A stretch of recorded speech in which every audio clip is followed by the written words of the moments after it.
매일 아침 하나님과 함께 누리는 하늘의 양식, 오늘 만나. 슬프고 아프다. 내 마음속이 아프고 내 마음이 답답하여 잠잠할 수 없으니 이는 나의 심령이 나팔소리와 전쟁의 경보를 들음이로다. 패망이 연속하여 온 땅이 탈취를 당하니 나의 장막과 휘장은 갑자기 파멸되도다. 내가 저 깃발을 보며 나팔소리 듣기를 어느 때까지 앓고, 내 백성은 나를 알지 못하는 어리석은 자요, 지각이 없는 미련한 자식이라. 악을 행하기에는 지각이 있으나 선을 행하기에는 무지하도다. 보라, 내가 땅을 본즉 혼돈하고 공허하며 하늘에는 빛이 없으며, 내가 산들을 본즉 닻이 인동하며 작은 산들도 요동하며, 내가 본즉 사람이 없으며 공중의 새가 다 날아갔으며, 보라, 내가 본즉 좋은 땅이 황무지가 되었으며, 그 모든 성읍이 여호와의 앞 그의 맹렬한 진노 앞에 무너졌으니, 여호와께서 이와 같이 말씀하시기를, 이 온 땅이 황폐할 것이나 내가 진멸하지는 아니할 것이며, 이로 말미암아 땅이 슬퍼할 것이며 위에 하늘이 어두울 것이라.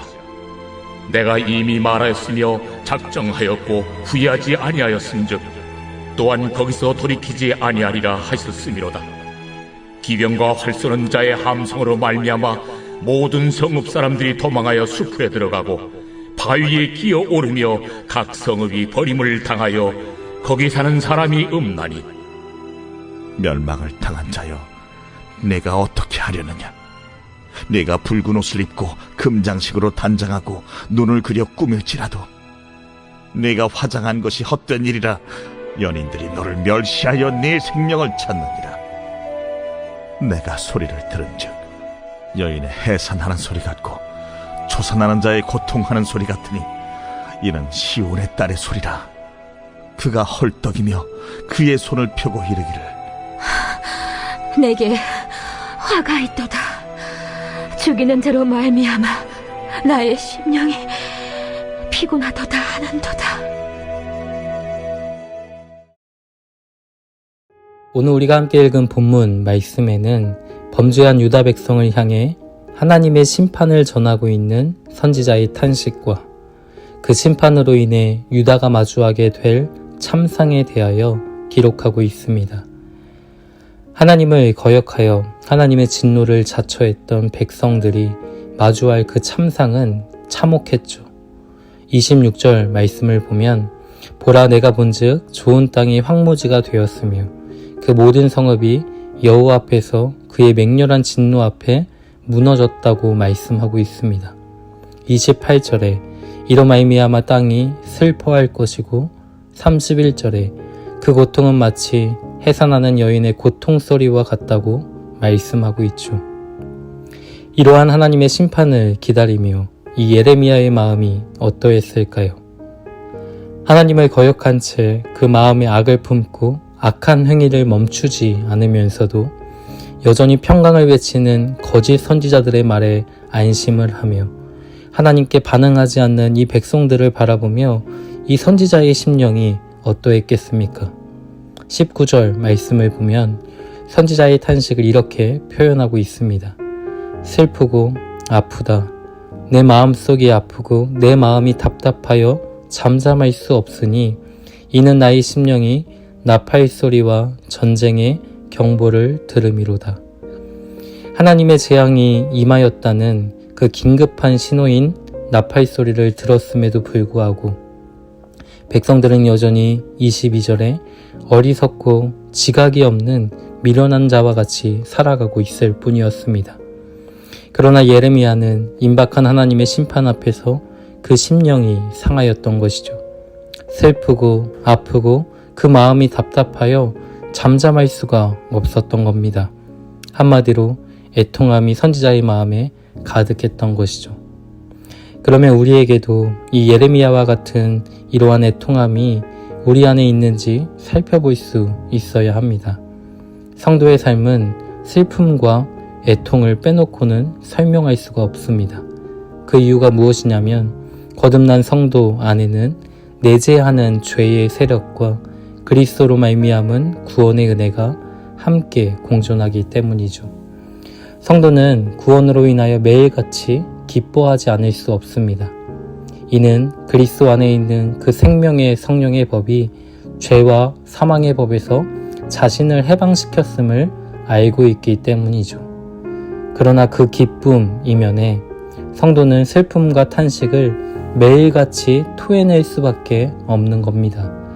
왜냐하면 하나님의 법을 순종하고자 하는 자신 안에 그것과 정반대가 되는 죄의 세력이 존재하고 있어서 때때로 그것에 굴복하여 범죄하게 되는 자신의 형편 때문에 슬퍼하지 않을 수 없는 것이죠. 그래서 바울은 로마서 7장을 통하여 성도의 이러한 슬픔을 이렇게 표현하고 있습니다. 오라, 나는 곤고한 사람이로다. 이 사망의 몸에서 누가 나를 건져내랴. 기쁨과 슬픔, 이 두 가지는 성질이 완전히 다른 것이죠. 그런데 그것은 놀랍게도 우리의 삶 속에서 불가사의한 이중창의 화음을 아름답게 만들어냅니다.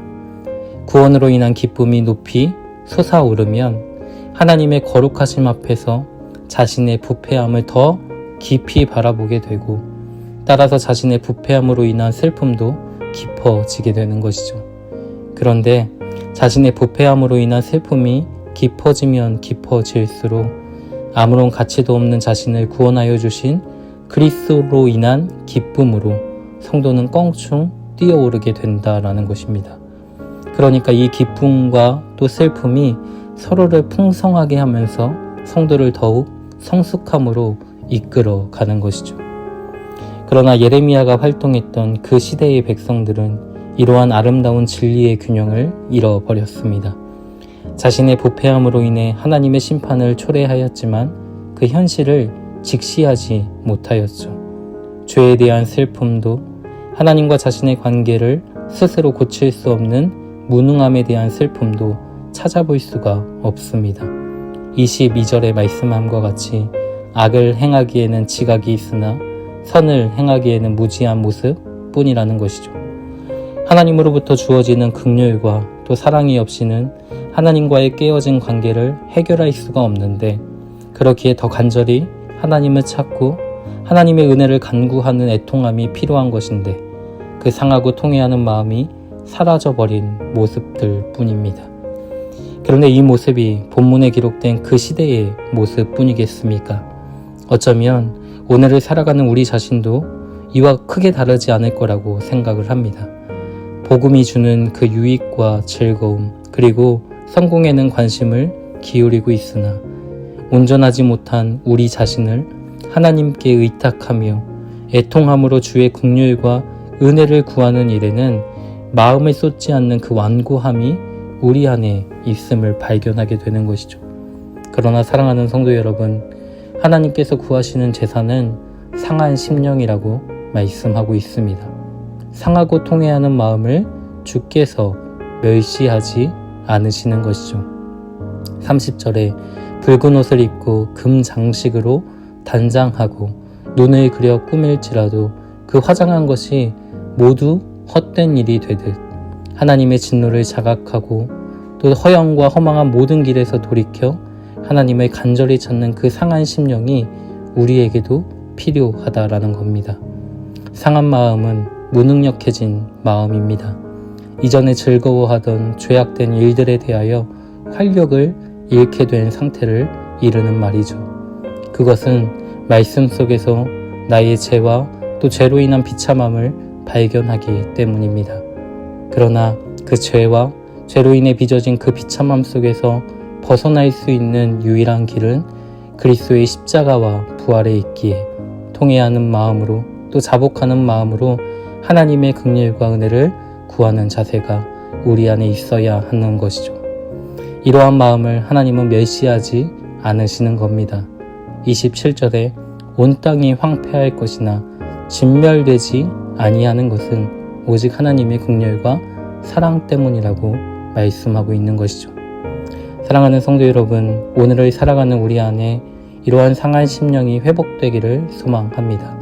선한 대에는 지혜롭고 악한 데에는 미련하기를 원하노라는 말씀처럼 죄에 대하여는 미련하고 하나님의 뜻에는 더욱 민감히 반응할 수 있는 우리가 되기를 소망합니다.